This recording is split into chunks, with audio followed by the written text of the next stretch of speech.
आप देख रहे हैं आज का संदेश। नमस्कार, मैं हूं देव और आप देख रहे हैं आज का संदेश। दोस्तों, आप लोग समझते हैं कि प्रत्याशी चुनाव लड़ता है और प्रत्याशी ही जनता को सब कुछ बताने, समझाने, बुझाने की कोशिश करता है, लेकिन ऐसा नहीं है। आज का कार्यकर्ता भी प्रत्याशी से अधिक मुद्दे लेकर जनता के बीच आता है, लेकिन इस बार आपको बता दूं कि गठबंधन के लोग संयुक्त रूप से अपने प्रत्याशी के लिए चुनाव प्रचार में जुटे हैं। चुनाव आयोग की सख्ती व कोविड संबंधी गाइडलाइंस का पालन करते हुए लोनी विधानसभा में गठबंधन प्रत्याशी मदन भैया के समर्थन में प्रचार करते सपा व लोकदल के कार्यकर्ताओं से हमने भी बात की। पेश है एक रिपोर्ट। हमारी लोनी को लोनी रहने देते तो ज़्यादा बेहतर था। ये नारे तो सुन के देश की भाड़ मर गई। सब एकजुट हैं, मदन भैया को जिताने का काम करेंगे। और देहात में स्थिति ये होगी कि भाजपा के प्रत्याशी को गांव में घुसने नहीं दिया जाएगा। देखिए सर, हम लोगों के बीच में एक संदेश लेके ये जा रहे हैं कि जो हमारा युवा है और जो बेरोजगारी हमारे देश में बढ़ती जा रही है, ये सरकार ने अभी तक क्या किया है इस युवा के लिए। मैं खुद एक इंस्टीट्यूट चलाता हूँ, एक संस्था से जुड़ा हुआ हूँ और हम लोग कंप्यूटर एजुकेशन देते हैं और हमने बहुत बच्चों को यहाँ कंप्यूटर एजुकेशन दी है जो आज ग्रेजुएशन कर चुके हैं, पोस्ट ग्रेजुएट हैं, बट उनके पास नौकरी या रोज़गार को लेकर उनके हाथ खाली हैं। हम ये चाहते हैं कि ये सरकार जो लोगों को गुमराह कर रही है कि रोज़गार दे रही है, आखिर दिखाएं कि रोज़गार है कहाँ। हमारे साथ ये इतने युवा हैं, ये सारे युवा हैं, तो इस बार हमें इस सीट से इस कैंडिडेट को यहाँ से बदल के ये दिखाना है और सरकार को ये मैसेज देना है कि नहीं, रोज़गार अगर है तो उसको दिखाइए और लोगों को दीजिए। जो युवा बेरोज़गार घूम रहा है और जो बेरोज़गारी बढ़ती जा रही है देश के अंदर। आपका नाम? जी, मेरा नाम सन्नी है। सन्नी जी, क्या संदेश लेके आप डोर टू डोर कैंपेन में लोगों के बीच पहुंच रहे हैं? सर, मैं तो सिर्फ इसीलिए आया हूँ कि जैसे हमारे किसान भाइयों को इतना परेशान किया गया, किसानों को काफ़ी सालों तक रोड पर बैठना पड़ा, लेकिन फिर भी उनकी सुनवाई नहीं हुई। लेकिन वोट इलेक्शन आने से कुछ पहले ही हमारे सुनने में आया कि उन लोगों की मांगें पूरी कर दी गई। तो हम इस चीज़ के पीछे नहीं भागेंगे, लेकिन अब हमारा सिर्फ एक ही एजेंडा है कि हमें यहाँ से सरकार बदलनी है और हमें अपना किसान भाइयों के लिए भी न्याय चाहिए। और जितने भी हमारे यहाँ पर देश के अंदर जगह जगह सारे के सारे भाई परेशान हो रहे हैं, हमें सबके लिए एक आवाज़ और एक बुलंदी की तरह हमें खड़ा होना है। अब्दुल अलीम सागिर। हम लोग तो इनके समर्थन में इसलिए हम लोग आए हैं कि हम लोग एक साथ होकर एक बंदर भैया को हम लोग जिताएं और हम लोगों को कारोबार में काम तरक्की आता फरमाए। जो काम हम लोग कर रहे हैं उस काम में कोई परेशानी आ रही है, सारे परेशानियाँ हम लोग को है और कोई बात नहीं है भाई साहब। हम लोग इनको भैया को जिताना चाहते हैं। जी बोलिए। जनता के बीच क्या संदेश लेके जा रहे हैं? लोनी मांगे बदलाव। ये जो चल रहा है आज के टाइम में, ये बहुत गलत हो रहा है, अच्छा नहीं हो रहा है। और मैं तो यही चाहूँगा कि लोनी जिस तरह बदलाव मांगना चाह रही है, इस तरह हम देंगे और भैया जी को जिताएंगे, हर हाल में जिताएंगे, जान से भी और माल से भी। तो मेरा नाम मोहम्मद इकरामुद्दीन है। मैं ward number 2 Lakshmi garden Loni से हूँ। मेरा मुद्दा ये है कि सरकार ने 2 साल के अंदर 2 लाख करोड़ रुपए अनाज के ऊपर इन्वेस्ट करे। मैं पब्लिक को ये बताना चाहता हूँ कि बीजेपी सरकार के अंदर उनके पदाधिकारियों ने 2 साल के अंदर 8 लाख करोड़ रुपए इन्वेस्ट करे।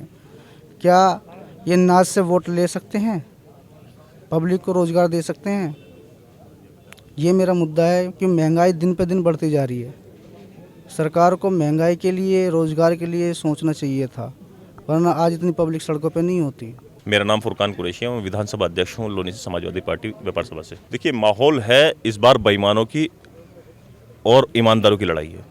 जो जनता परेशान है, जो 5 साल जनता ने कठिनाइयाँ झेली हैं, जो गरीब लोगों ने भूखमरी झेली है, जो नौजवानों ने बेरोजगारी का माहौल देखा है, उन लोगों की लड़ाई है, उन चोरों से लड़ाई है जिन चोरों ने सपने दिखाए थे बड़े बड़े और निकले कुछ भी नहीं। जब उठे नौजवान तो उनको दिखाई दिया कि अंधेरी रात जैसी थी वैसी की वैसी है। देखिए, मैं आपको बता दूं, विकास जब होता तो दिखाई देता है। अगर लोनी के अंदर कोई विकास हुआ है, विकास की चीज़ कहीं उत्पन्न हुई है, तो वो आए और आकर के जनता के सामने बताएं।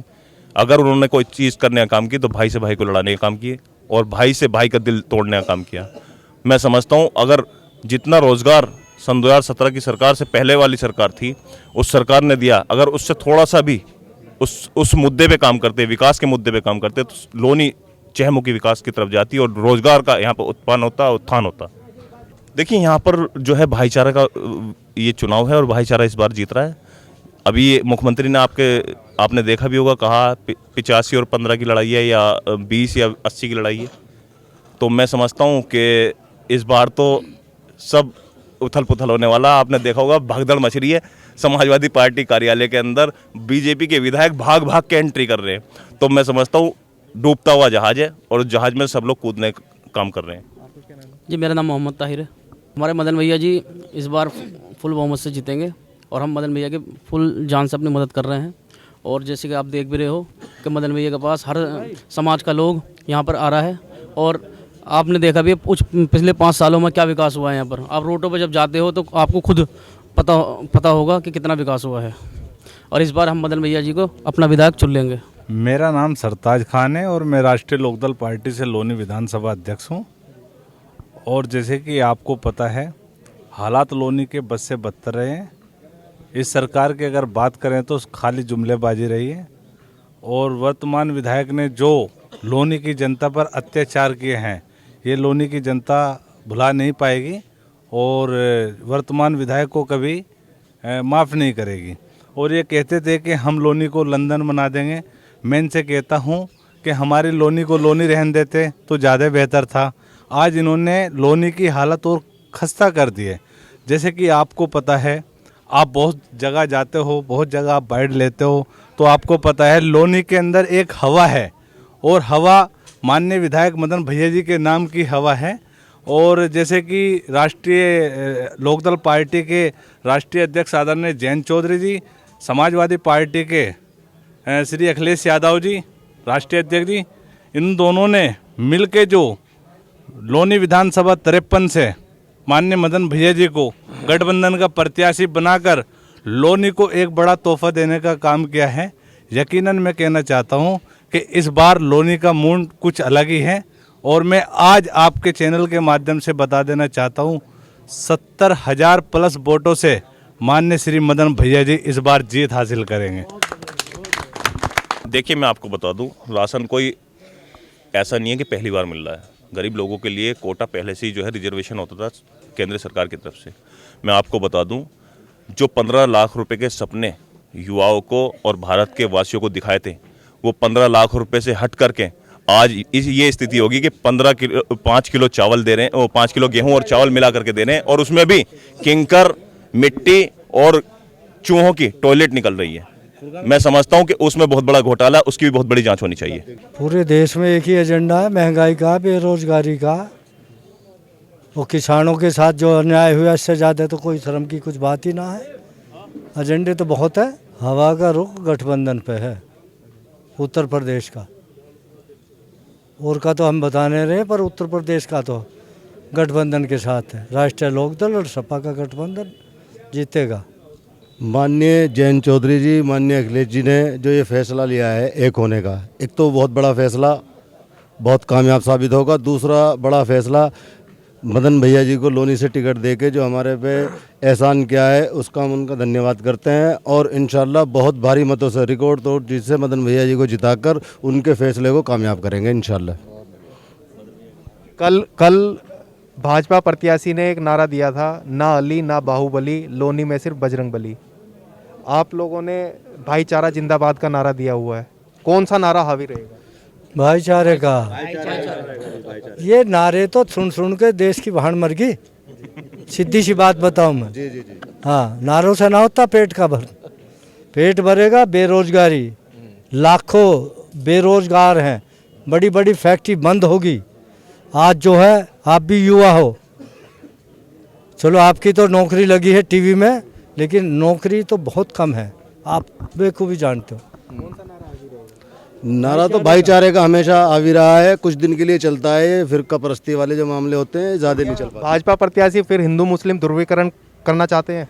लोनी की जनता ने मन बना लिया है गठबंधन को वोट देने का। कितने भी ये नारे कर लें, कितनी फूट डालने का काम कर लें, फूट नहीं डलेगी और सब एकजुट हैं, मदन भैया को जिताने का काम करेंगे।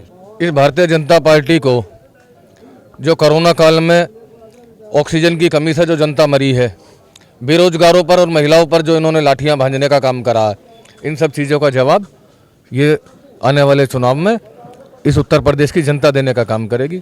उत्तर प्रदेश की जनता ने, समस्त किसान वर्ग ने यह मन बना लिया है कि इस भारतीय जनता पार्टी को उखाड़ फेंकेंगे और देहात में स्थिति ये होगी कि भाजपा के प्रत्याशी को गांव में घुसने नहीं दिया जाएगा।